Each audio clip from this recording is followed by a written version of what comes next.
mission now of a truth. Now go do. You should have gone far. But small test in the wilderness.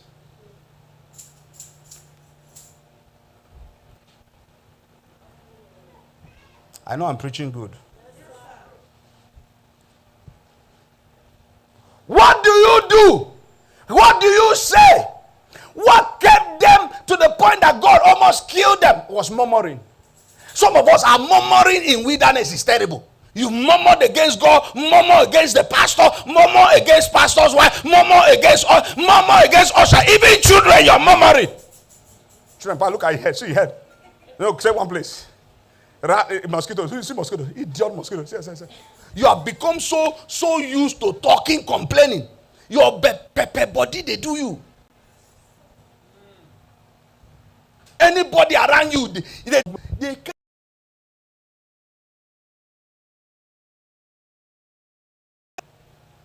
No, that's the day you will not come to church. Me, I said, carry me. My wife had me carry me. They dropped me at the altar. It was a midday worship. Thank God he was there.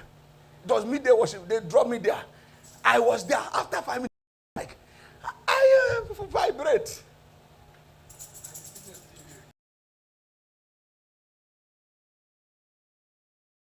When sickness enter wrong place, they come out. I carry and worship God. He see, I use and they worship God. He said, no, I'm not a worshiper. I say, you go worship today. He said, I'm not a worshiper. I say, you go worship today. Because you enter worship, you go worship. He said, oh, leave me. I said, no, you go leave me. One person must leave something. And now you go leave me. When in worship. You know, say no, sabi worship.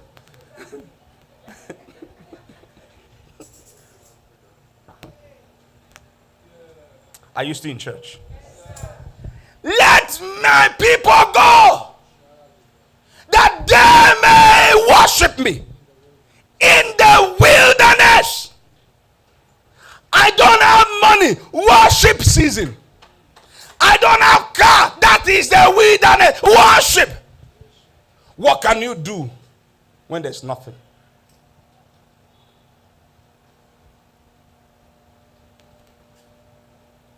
They were worshiping in Egypt. They were worshiping in Egypt. Why should they worship in the wilderness? God needed to change their perception. Are you still here? Most of us, what we are practicing is what we learned, the way we worship God in Egypt. See, the way you worship God in Egypt is not the same way you worship God in the wilderness. Gosh. You know, in Egypt, there's a way you worship God when River State government decide to put coffee or lockdown. That's when you know, say, now somebody they do you. Who's understanding what I'm saying? Who's understanding what I'm saying? You know, when someone is suffering you, you always worship God like you're suffering. God, and in your worship, you will be telling God to punish the person. God, you are my helper, oh my helper. In your mind, let God come and deliver you from who is suffering you. When you have left that suffering, you know, like young girl that is in your father's house, and the mother said, don't go out. You say, God, deliver me. When will God deliver me from this trouble? Then God now remove you, now go to school. Now school now, no parents to say, sit down here, get up here, there. Then in school now, that you're expecting that you have freedom. You now have freedom, but no food to eat. This other worship is not the same. Are you understanding what I'm saying? It's not the same type of worship. This worship now will not be against somebody. You will not be worshiping like, God, why have you forgotten me? You brought me here to kill me. That was exactly the kind of, there are some worship that is complaint worship. God said, in the midst of your pain, when you look around you, you have come out from what you thought was pain.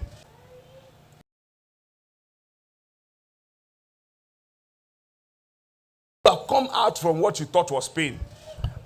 And you're in school now. The next thing is to graduate to become an engineer. In between what you were suffering and where you're going to go, what do you do here? That's what we're talking about. Is anybody still in church? Are you still here? Have I lost you? Come on, talk to me. Have I lost you? So the Bible now spoke. Let me take you back somewhere, and then I'll bring you back. Then we are done. The Bible now spoke about Moses in Exodus chapter 4,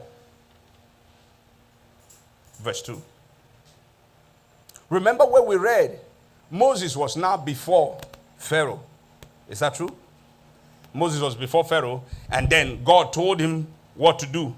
And said, let the people, that my people worship. Stay with me, because I'm coming to something. I'm coming back to that scripture. But I want to show you something. Exodus chapter 4, verse number 2.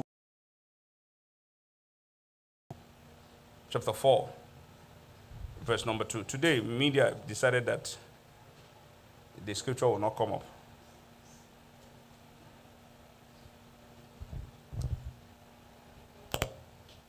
Remember that Moses has experienced the bush, the wilderness. Hello? Stay with me. I need you to stay with me, because I'm about to get done with what I want to teach. Moses, was in the palace, and then something happened. Then, he ran. Then he met Jethro, and then he started serving. Remember, let my people go that they may. So wilderness is a place of service. So Moses ran out of comfort, or ran out of bondage, whatever you may call it, and then running into looking for safety, then finally landed in service. Is that true? The Bible said while Moses was in the wilderness, God called him. And that's why we are reading Exodus chapter 4, verse number 2. So the Lord said unto Moses, what is that in your hand? So there's one thing that happens in wilderness. We find something in our hand. It's in wilderness you learn skills. Equip us equips us because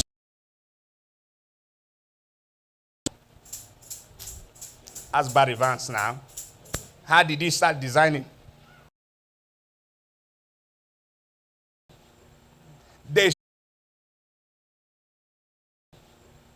There's nobody that learned it in enjoyment. Certain things we know how to do. When life hit you, you go learn by force. It was in the wilderness that he saw one sheep. The first day he was going out with the sheep, he not carry stick. Sheep run, 9 run, pursue and fall. Then somebody say, they know they take care of sheep like this. Take stick, use stick. He doesn't say, come flock stick. He now took use. I am teaching here. In the process, in the wilderness, he found a rod. And then he started using the rod to correct. God said to me, because God asked Moses, what do you have in your hand? He said, rod now. And the Bible said, thy rod, they what? You remember in Psalm 23? What did he say?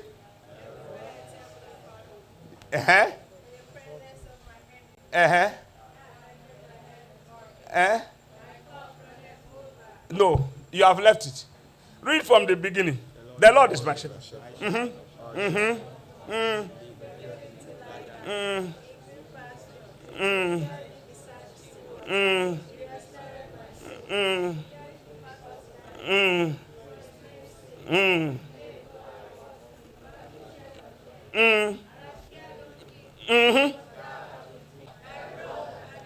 Excuse me. It means he's saying that there's somebody that carry rod and staff. They follow me. Now make another fear. Meaning the rod and the staff is